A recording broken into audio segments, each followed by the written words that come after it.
So before we move on into examining a bunch of different ways that we can use Newton's laws for forces, we should just mention briefly common forces that one encounters in physics and just give a general overview of how to deal with them.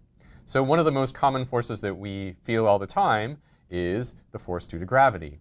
And so we know already that the acceleration of an object due to the force of gravity is g. And so this must be equal to the force of gravity divided by the mass of a person. And so the force of gravity is what we typically call weight. So your weight is due to the force of gravity that's acting on you.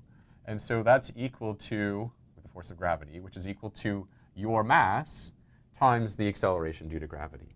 So when we talk about an object's weight, we're talking about the magnitude of the gravitational force on an object.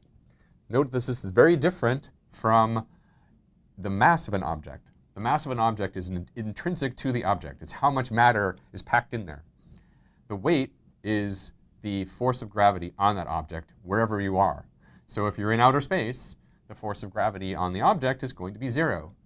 So I always like to use the example, if I take a bowling ball and I take it into outer space and I drop kick it, I'm still going to break my foot, even though the bowling ball has no weight, because the bowling ball's mass is still the bowling ball's mass. It's a very heavy object, and if I try to exert a force on it with my foot will crumple no matter where I am in the universe. Okay, so that's weight. So now the other forces that we typically encounter is something called a normal force.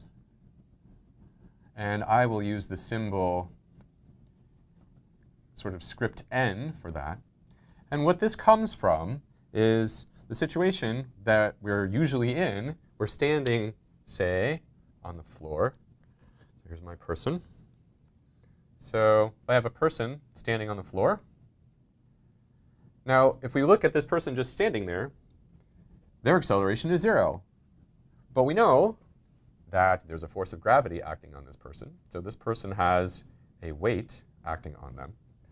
But if they're not accelerating, in fact, they're not moving at all, there must be another force that acts on them. And so the surface that the person is standing on exerts an upward force on the person, and that we call the normal force. So associated with any surface, even if it's frictionless, is a force that's perpendicular to that surface that prevents other objects from going through the surface. So you can stand on the floor, and you don't fall through the floor because the floor exerts an upward force on you.